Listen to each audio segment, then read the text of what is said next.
Let's switch roles for a week. My name is Declan. I'm 29 years old and I work in commercial HVAC installation. That means I climb roofs in August heat, crawl through attics full of insulation and rat droppings, and haul 100-pound units up ladders before most people finish their second cup of coffee. My wife, Vanessa, works from home as a marketing consultant. She has meetings, deadlines, and her own kind of stress. I never said she didn't, but when she looked at me that Tuesday night with that smirk on her face and suggested we trade lives for a week, I knew she didn't actually understand mine. She thought I had it easy. She thought my complaints about being tired were exaggerations. She thought coming home sore and covered in grime was just me being dramatic. I could see it in her eyes. She was testing me, daring me to prove I wasn't lazy. I didn't argue. I just nodded and said, okay. Something told me this week was going to change everything and not in the way she expected. Vanessa had been building up to this for months, little comments here and there. Must be nice to clock out and not think about work. Or, at least you don't have to answer emails at 10 at night. She worked hard, I knew that. But she acted like I spent my days lounging around, like manual labor wasn't real work because it didn't happen behind a screen. When I came home exhausted, she'd roll her eyes. When I asked her to handle dinner because I was too wiped out, she'd sigh like I was asking her to climb a mountain. I started noticing how she framed everything. Her job was intellectual, demanding, important. Mine was just physical, just a paycheck. She never said it outright, but I felt it every time she talked about her day like it was a battlefield and mine was a playground. I'd been carrying that weight quietly, trying not to make it a fight. But resentment builds, and when she suggested the role swap, I realized she genuinely believed she could do what I did without breaking a sweat. That confidence bothered me more than anything. It wasn't just ignorance. It was dismissal. I wanted to tell her she had no idea what she was talking about. But instead I let her find out on her own. I'd spent years in this industry, working my way up from apprentice to lead installer. I knew every aspect of the job. The early mornings, the extreme temperatures, the physical demands that left me sore for days. Vanessa saw none of that. She saw me leave in the morning and come home at night. Everything in between was invisible to her. She had no concept of what it meant to balance on a roof in 100-degree heat, or to squeeze into crawl spaces barely wide enough for a grown man, or to lift equipment so heavy it made your back scream. She thought I was being dramatic when I said I was tired. She had no idea. The rules were simple. For one full week, I'd take over her work-from-home routine and she'd step into my job. My boss, Trevor, thought it was hilarious when I called to explain. He agreed to let her shadow the crew, do the grunt work, and see what a day in my life actually looked like. Vanessa was thrilled. She packed a little cooler with snacks, wore her brand new work boots, and kissed me on the cheek before heading out at 5:30 in the morning. I watched her drive off with that same smirk, like she was about to prove a point. I sat down at her desk, opened her laptop, and started going through her calendar. Meetings, emails, project updates. It wasn't nothing, but it wasn't the gauntlet she made it sound like either. I handled her tasks methodically, responded to clients, and even managed to finish early. By the time she came home that first night, I was relaxed, showered, and cooking dinner. She walked through the door looking shell-shocked. Her face was red, her hair stuck to her forehead, and her hands were covered in dust and small cuts. She didn't say anything at first, just stared at me like she couldn't believe I wasn't also destroyed. I asked how her day went. She muttered something about it being harder than expected and went straight to the shower. I didn't push, not yet, but I saw the way she moved. Stiff, slow, like every muscle in her body was screaming. I'd seen that look in the mirror 1,000 times. It was the look of someone who just learned what real exhaustion felt like. I poured myself a drink and waited. She came out 20 minutes later, hair wet, wearing sweatpants and an old shirt. She sat down at the table without looking at me. I put a plate in front of her. She picked at the food, barely eating. Finally, she said, "I didn't think it would be that intense." I nodded. Told her the first day was always rough. She looked at me like she wanted to argue, then thought better of it. She finished eating in silence and went to bed at 8:30. I stayed up, finished the last of her emails, and thought about how the next 6 days were going to go. Part of me wanted to let her off the hook. But a bigger part knew she needed this. She needed to understand what she'd been dismissing for so long. She needed to feel the weight I carried, the exhaustion I lived with, the reality she'd been ignoring. Day 2 broke her. I got a text around noon. "I can't do this." I didn't respond. She called 20 minutes later, and I let it go to voicemail. When she finally came home, she was crying. Not just tired tears, full-on sobs. She collapsed on the couch and told me everything. The roof work terrified her. The heat made her dizzy. The weight of the equipment hurt her back. Trevor had her doing the simplest tasks, and she still couldn't keep up. She said the guys on the crew were nice but moved too fast, expected too much, didn't stop to explain every little thing. She felt stupid. She felt weak. She looked at me with wet eyes and said, "I didn't know it was this bad." I wanted to feel sympathy. Part of me did, but another part of me, the part that had been swallowing her dismissive comments for months, felt something colder. Vindication, maybe. I didn't gloat. I just nodded and said, "Yeah, it's a lot." She begged me to call it off, said we'd proven the point, that she understood now and we could go back to normal. I shook my head. "You wanted a full week. We're doing a full week." Her face twisted. Shock, then anger. She snapped at me, said I was being cruel, that this wasn't about learning anymore, it was about punishing her. Maybe she was right, but I wasn't backing down. She set the rules. She demanded this experiment, and now she was going to see it through. She stared at me like I was a stranger. Then she got up, went to the bedroom and slammed the door. I sat there in the quiet, listening to her muffled sobs through the wall. I felt something shift inside me. Not guilt, not quite, just a cold certainty that this needed to happen. She needed to understand what she'd been dismissing all this time. She needed to feel the weight I carried every single day. And if that made me cruel, then so be it. I finished her work for the day, closed the laptop, and went to bed on the couch. She didn't come out until morning. When I woke up, she was already dressed for work, standing by the door with red eyes and a set jaw. She didn't say goodbye, just left. I watched her drive away and wondered if I'd pushed too far, but I couldn't stop now. She'd spent months making me feel like my work didn't matter, like my exhaustion was an inconvenience. This week was showing her the truth, whether she wanted to see it or not.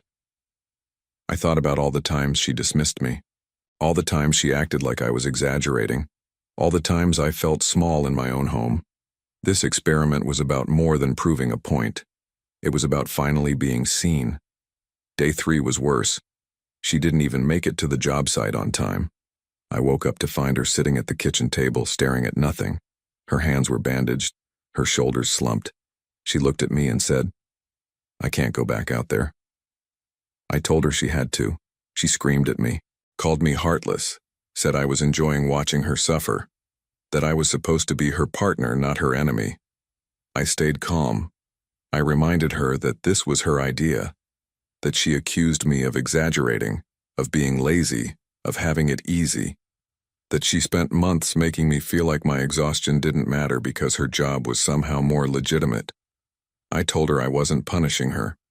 I was just holding her to the same standard she held me to. She broke down again, but this time it was different. She wasn't crying because she was tired. She was crying because she finally understood.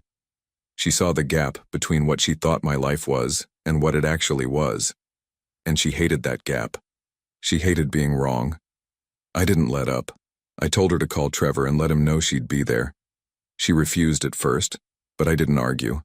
I just went about my day handling her work like it was routine because it was. Around 10 in the morning, she finally got dressed and left. I got a call from Trevor later that afternoon. He said she tried, gave her credit for that, but she was moving slow, making mistakes, and clearly miserable. He asked if I wanted him to send her home. I said no. Let her finish the day. When she came back that evening, she didn't say a word, just went straight to bed. I finished her last 2 client emails, closed the laptop, and sat in the quiet. I realized something important. This wasn't just about proving a point anymore. It was about respect. She'd lost sight of what I contributed. She'd stopped seeing me as someone who worked just as hard as she did, just in a different way. And I'd let it slide for too long, hoping she'd come around on her own. She didn't. She needed this. She needed to feel what I felt every day. The physical pain, the mental exhaustion, the way your body screams at you to stop but you keep going because bills don't pay themselves. She needed to understand that my job wasn't easy, just because it didn't involve spreadsheets and conference calls. I thought about all the times I came home, and she acted like I was being dramatic. All the times she complained about her stress while dismissing mine. All the times I felt invisible in my own marriage. This week was changing that, slowly, painfully, but it was changing. I wondered if she'd ever really see me the way I needed her to, or if this was just going to be another thing we fought about and then buried. Day 4 was the turning point. She woke up before her alarm and got ready without a word. I watched her move through the motions, slower now, more careful. She wasn't smirking anymore, she wasn't confident.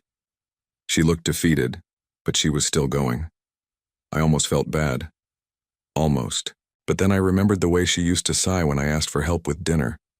The way she acted like my job was beneath serious consideration. The way she made me feel small for being tired. So I let her go. That night, she came home and sat across from me at the table. She didn't cry this time, she just looked at me and said, "I had no idea." I didn't say anything. She continued, told me she never understood the physical toll, the mental exhaustion of doing hard labor in uncomfortable conditions, the way the crew relied on each other to stay safe and get the job done. She said she felt embarrassed, not just because she couldn't keep up, but because she'd been so dismissive of what I did every single day. She apologized. It was genuine. I could tell. But I also knew this apology wouldn't have come if I'd caved on day 2. If I'd let her off easy, she'd have walked away thinking she tried and it was just too extreme an experiment. She needed the full week to really see it. I thanked her for the apology but told her we were finishing what she started. She nodded. No argument this time, just acceptance. She asked me how her work was going. I told her the truth. It was manageable. Busy, sure, but nothing I couldn't handle. She looked down at her hands, still bandaged, and said, "I always thought what I did was harder." I didn't rub it in, just told her they were different kinds of hard. She shook her head, said no, she was wrong. That she'd been measuring difficulty by how much mental stress she felt and never considered that physical exhaustion was just as valid. That she dismissed my work because it didn't fit her definition of hard. She said she was ashamed. I told her shame wasn't the point. Understanding was. She nodded again. We sat there for a while, not saying much. It felt like something between us was finally cracking open. Not breaking. Just opening. Letting air in where there'd been nothing but tension and resentment for months. I realized I'd been angry at her for longer than I wanted to admit. Angry that she didn't see me. Angry that she took what I did for granted.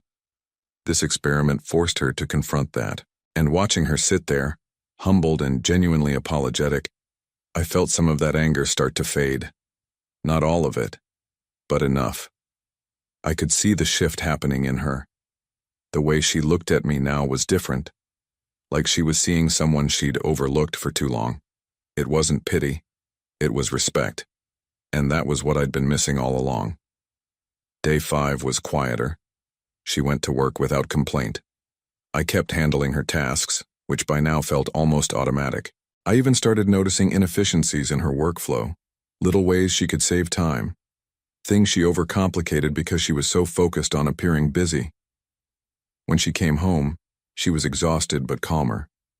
She thanked me for covering her work, said she didn't realize how much mental energy it took to stay on top of everything, even if the tasks themselves weren't physically hard. I nodded, told her I'd been saying that all along. She looked down, said she should have listened. I asked her how the job site went. She said it was still brutal, But she was learning to pace herself, to ask for help, to not be ashamed when she couldn't lift something. She said Trevor told her I was one of his best guys because I never complained and always showed up ready. She said it with a kind of awe, like she was hearing about me for the first time. It stung, realizing she'd never really known who I was at work. But it also felt good, like something was shifting, like she was finally seeing the man she married instead of just the tired body that came home every night. Day 6, she came home looking different. Not just tired, but thoughtful. She told me she spent the lunch break talking to one of the older guys on the crew, someone named Vincent who'd been in the trade for 30 years. He told her stories about working through injuries, through family emergencies, through seasons so hot or cold it felt inhuman to be outside. He told her about guys who burned out, who got hurt, who left the industry because their bodies gave out. She said it made her realize how much strength it took to do this work year after year, how much I'd been enduring without complaint. She looked at me and said, "I took you for granted." I didn't disagree.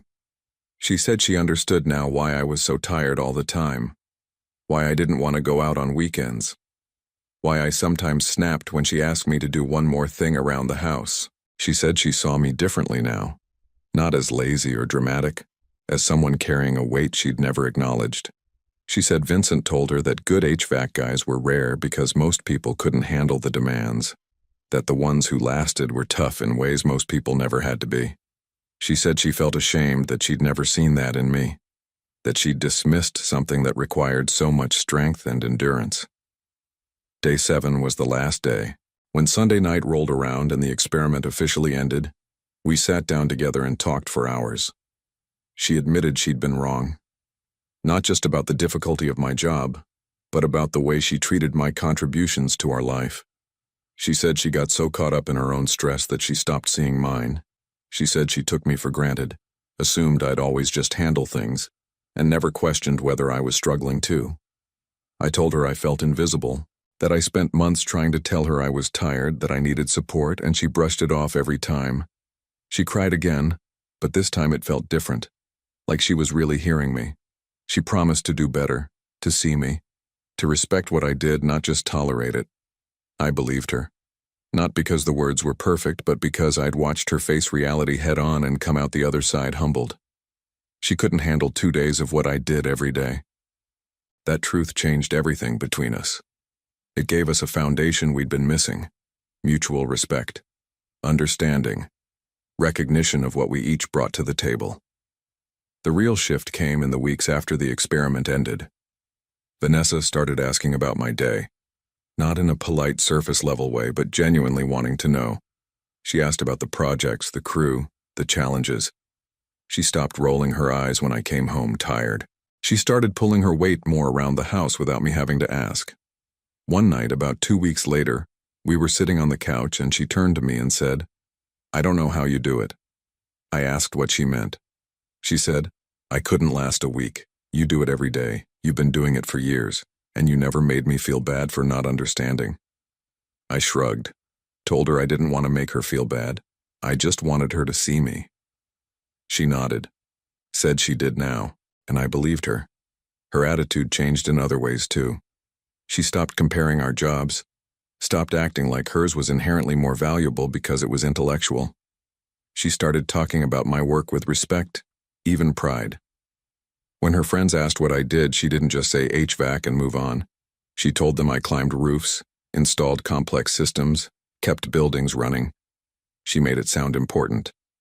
Because it was. And hearing her say it out loud to other people felt like something heavy lifting off my chest. I didn't need her to worship me or put me on a pedestal. I just needed her to acknowledge the reality of what I did every day. And she finally did. Things weren't perfect after that. We still had disagreements, still got on each other's nerves. But the foundation shifted. She stopped dismissing me. I stopped feeling invisible. We started operating like actual partners again, instead of two people keeping score. The experiment could have destroyed us, could have turned into a bitter fight that we never recovered from. But instead, it forced us both to confront something we'd been avoiding. She learned what my life actually looked like. and I learned that sometimes people don't understand until they're forced to live it. Vanessa went back to her work, and I went back to mine. But we both carried something new with us, a respect that hadn't been there before, a recognition that we were both working hard, just in different ways. And that was enough. Vanessa never suggested another role swap. She never made another dismissive comment about my job. And when I came home tired, she didn't sigh or act put out. She just asked if I needed anything and let me rest. That small change meant everything. It meant she saw me. It meant she understood. The week she spent trying to live my life broke her down, humbled her, and rebuilt her perspective from the ground up. She faced the consequences of underestimating me, and those consequences weren't cruel or petty. They were just real. She couldn't handle what I did, and that reality reshaped our entire relationship. She walked away with bruised hands, sore muscles, and a newfound respect that changed how she treated me every single day. I walked away knowing I'd finally been seen for who I really was and what I truly carried. The invisible weight I'd been bearing alone finally had a witness. Reality hit hard, but it hit exactly the way it needed to.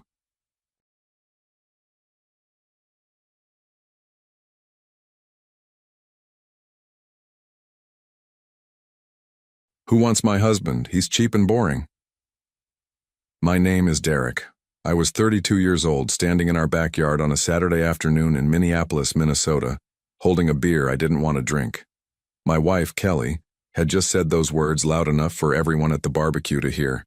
Our neighbors, her co-workers, a couple of my old college buddies, all of them laughed. Some uncomfortably, some like they'd heard it before. I didn't say anything, just stood there by the grill, flipping burgers that nobody was ready to eat yet. Kelly was across the yard near the patio table, surrounded by her friends. She had that look on her face, the one she got when she was performing, when she wanted attention, when she needed everyone to know she was the funniest person in the room. I heard someone say something back to her, a woman's voice. I didn't catch it at first, but then Kelly laughed again, louder this time, and pointed at me. Seriously, take him. He's low maintenance. Just feed him once a day and let him watch sports. More laughter.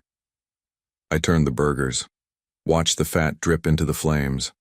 My jaw was tight, but I didn't let it show. I'd learned not to react. Learned that if I said something, she'd tell me later that I was too sensitive, that I couldn't take a joke, that I was ruining the fun. But then I heard another voice. Calm. Clear. I'll gladly take him. I looked up. It was Vanessa, our neighbor from 2 houses down. She'd moved in about a year ago after her divorce, kept to herself mostly. We'd talked a few times, small talk over the fence, borrowing a ladder once. She was standing near the edge of the group, holding a glass of wine, and she wasn't smiling like the others. She was looking right at me. Kelly's laughter faltered. Just for a second. Vanessa turned to me, still calm, still direct. Let's talk pickup time. The yard went quiet. Not silent, but quieter. A few people glanced at each other. Someone coughed. Kelly's smile was still there, but it wasn't the same anymore. It was frozen, stiff. I didn't say anything, didn't laugh it off, didn't wave my hand and tell Vanessa she was funny. I just stood there looking at her, and then I nodded once, slowly. Vanessa smiled, just a little. Then she turned and walked back toward the house. Kelly's face changed. The smile was gone. She stared at me across the yard, and for the first time in a long time I saw something in her eyes that wasn't confidence. It was panic. It wasn't always like this. When we first got married, Kelly wasn't cruel. She was sharp, sure, witty. I liked that about her. But somewhere along the way, the wit turned into something else. The jokes stopped being playful and started being pointed, and they were always aimed at me. At first, I thought it was just her way of bonding with her friends. She'd tell a story about me forgetting to pick up milk and everyone would laugh. No big deal. But then it became a pattern. Every gathering, every dinner party, every family event. I was the punchline. Derek forgot our anniversary again. Derek still doesn't know how to load the dishwasher right. Derek thinks a nice dinner is takeout from that place down the street. None of it was true. Not really. I remembered our anniversary. I loaded the dishwasher just fine. And I'd cooked her dinner plenty of times. But the truth didn't matter. What mattered was the laugh, the reaction, the way her friends leaned in and nodded like they understood, like they all had husbands who were just as useless. I brought it up once, about 6 months ago. We were driving home from a party and I told her I didn't appreciate being made fun of in front of people. She looked at me like I'd just said the dumbest thing she'd ever heard. "It's just a joke, Derek." God, you're so sensitive. I tried to explain that it didn't feel like a joke when it happened over and over, that it felt like she was telling people I wasn't good enough, that she didn't respect me. She rolled her eyes.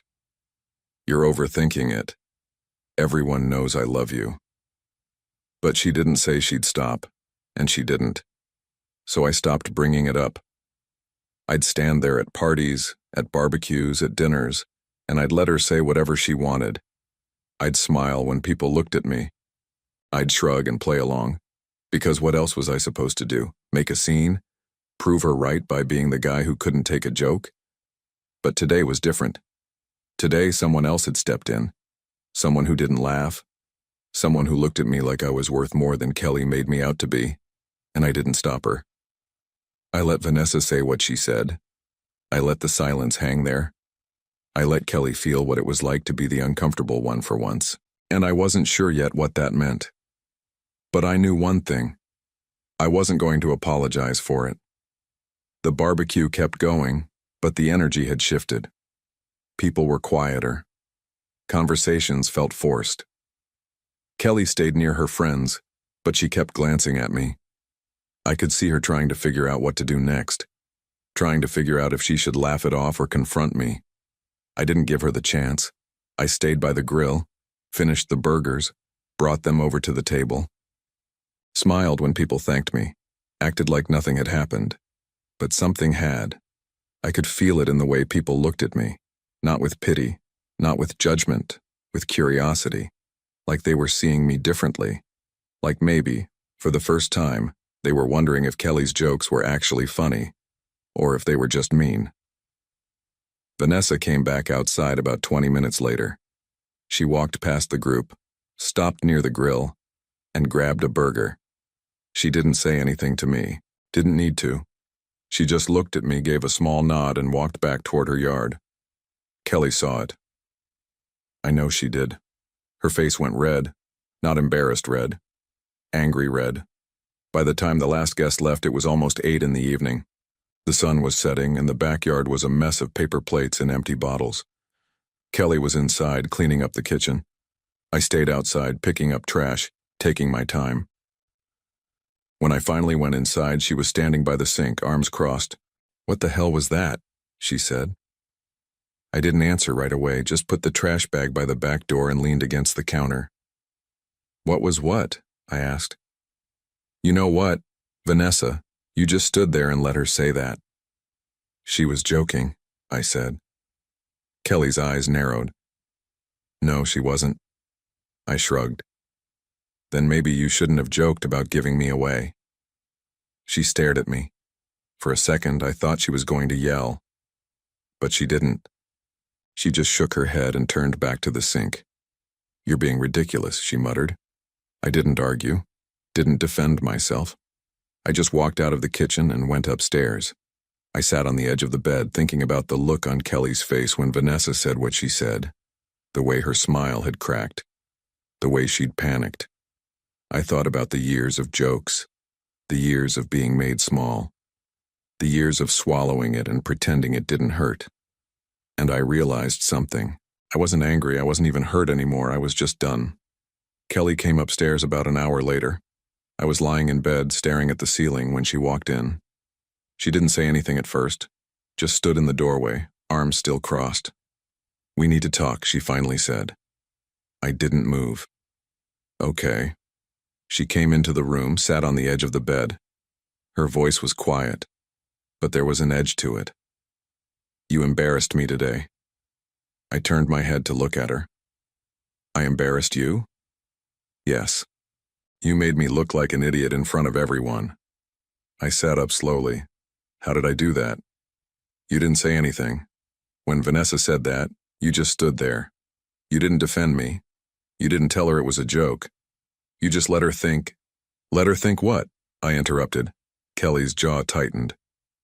You let her think you were interested. I laughed. Not because it was funny, because it was absurd. You told everyone I was cheap and boring, I said. You told them to take me, and when someone actually said yes, you got mad at me for not shutting it down. It was a joke, Derek. Was it? She stared at me.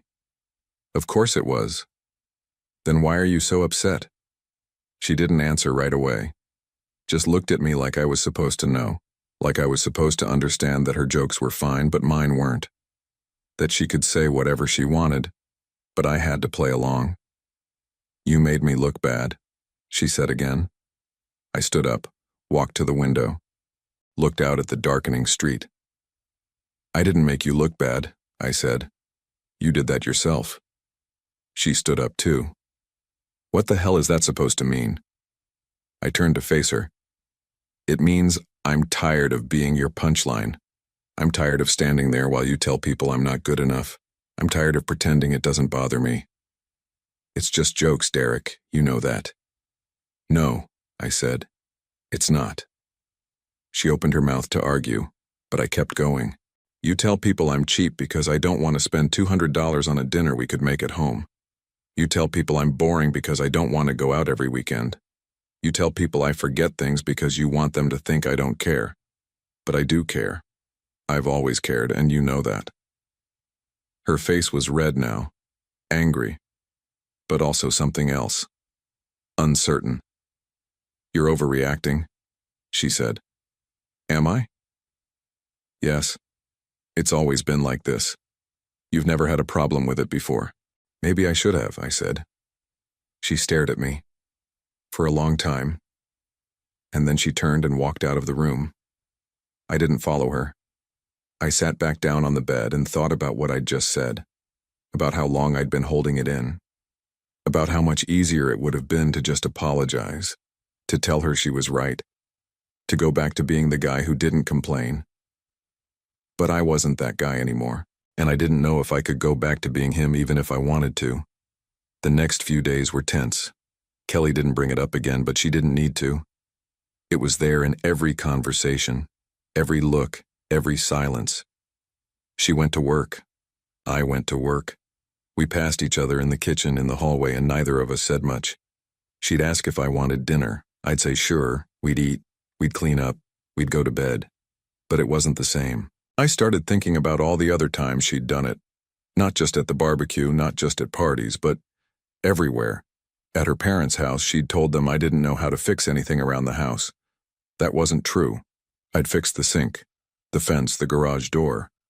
But she told them anyway. And they laughed. And I sat there and let them. At her office holiday party, she'd introduced me to her boss and said I worked in sales, like it was something embarrassing, like it wasn't a real job. Her boss had nodded politely, and Kelly had moved on to the next person without even looking at me. At our friend's wedding, she'd told the bride I was useless at dancing, that I had 2 left feet, that she'd tried to teach me, but I was hopeless. I'd never asked her to teach me. I'd never said I wanted to dance, but she said it anyway, and everyone laughed, and I stood there and took it, because that's what I always did. I took it. But the more I thought about it, the more I realized something. It wasn't just about the jokes. It was about what they meant, about what she was really saying. She was saying I wasn't enough, that I wasn't interesting, that I wasn't worth defending, that I was someone she could make fun of and I'd just take it because that's what I always did. And maybe, deep down, I'd started to believe her. But then Vanessa had said what she said, and she hadn't been joking. She'd been serious. And she'd looked at me like I was worth something, like I was someone who deserved better. And that changed something. Not everything, but something. On Thursday night, Kelly came home late. She'd been out with her friends, I was in the living room watching a game. She came in, dropped her purse on the counter and looked at me. "We need to figure this out," she said. I muted the television. "Okay. I don't like how things have been. Neither do I." She sat down on the couch, not next to me, on the other end. "I didn't mean to hurt you," she said. "At the barbecue, I was just trying to be funny." I looked at her. "You've been trying to be funny for years, and it's not." She frowned. "You never said anything." "I did. You told me I was too sensitive." She didn't respond right away, just looked at her hands. "I don't know what you want me to say," she finally said. "I want you to stop," I said. "I want you to stop making me feel like I'm not good enough, like I'm some burden you have to deal with." She looked up at me. "I don't think that." "Then stop acting like it." She didn't say anything, just sat there. And then she stood up and went upstairs. I turned the game back on.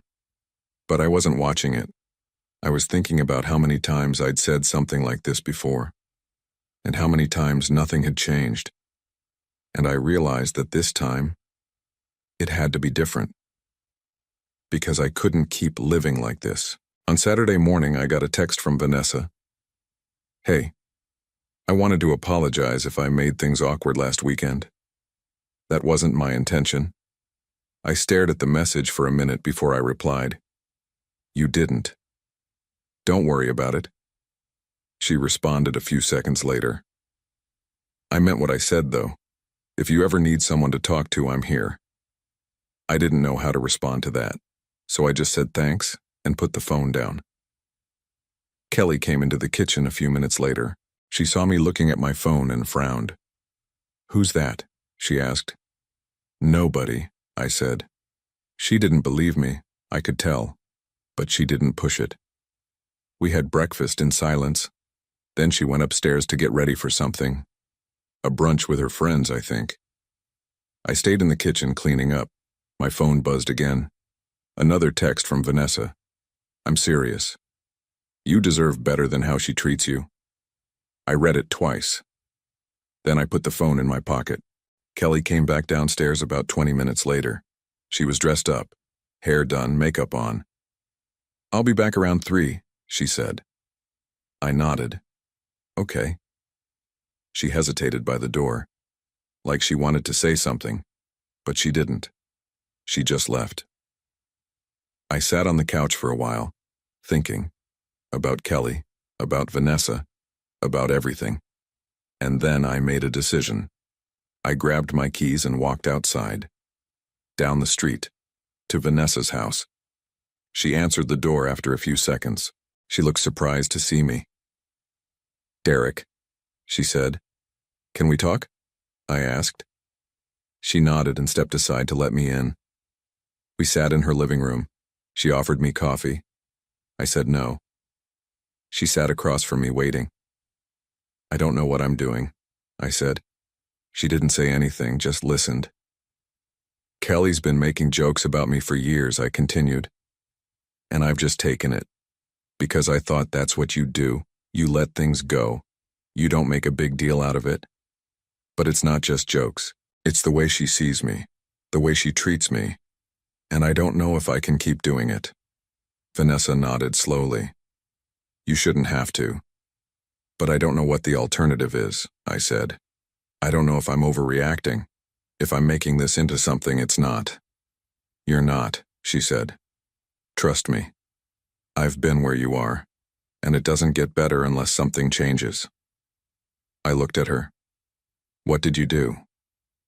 "I left," she said. "It was the hardest thing I've ever done, but it was the right thing." I didn't say anything, just sat there thinking. "You don't have to decide anything right now," she said, "but you do have to decide eventually, because this kind of thing doesn't fix itself." I nodded, stood up. "Thanks." She walked me to the door. Before I left, she put a hand on my arm. "You're not cheap," she said, "and you're not boring. You're a good man. Don't let her convince you otherwise." I didn't know what to say to that. So I just nodded and walked back to my house. Kelly was still gone. I sat on the couch and thought about what Vanessa had said. And I thought about what Kelly hadn't said. And I knew that something had to change. Because I couldn't keep living like this. Kelly came home that afternoon and found me packing a bag. She stood in the bedroom doorway, staring. "What are you doing?" "I'm staying at a hotel for a few days," I said. "Why?" I zipped the bag and turned to look at her. "Because I need space and because I'm not doing this anymore." Her face went pale. "Doing what?" "Being the guy you make fun of, the guy you don't respect, the guy who's supposed to sit there and take it." "Derek, this is insane. You're overreacting." "No," I said. "I'm not." She took a step into the room. "If this is about Vanessa—" "It's not about Vanessa," I interrupted. "It's about you. It's about the way you've treated me for years. And it's about the fact that I've had enough." Her voice broke. "You're leaving me?" "I don't know yet," I said. "But I know I can't stay here right now." She started crying. Not loud, just quiet, shaky breaths. "Derek, please, I didn't mean it. I'll stop, I promise."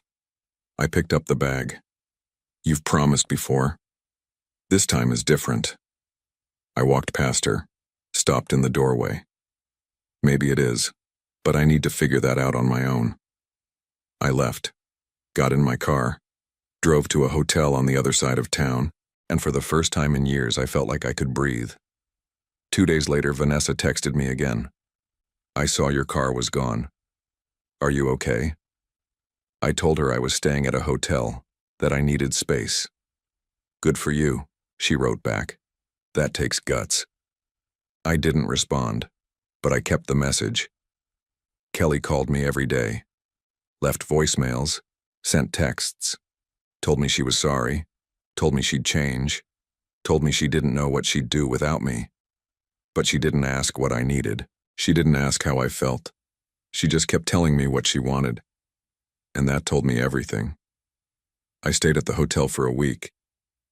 Then I found an apartment. Small, quiet, just for me. Kelly came by once, stood in the doorway and cried, told me she didn't understand why I was doing this, told me she loved me. I told her love wasn't enough if it didn't come with respect. She left without another word. A few weeks later, I filed for separation. Not divorce, not yet, but separation, a formal step. Kelly tried to fight it, tried to convince me to come back, tried to tell me I was throwing everything away.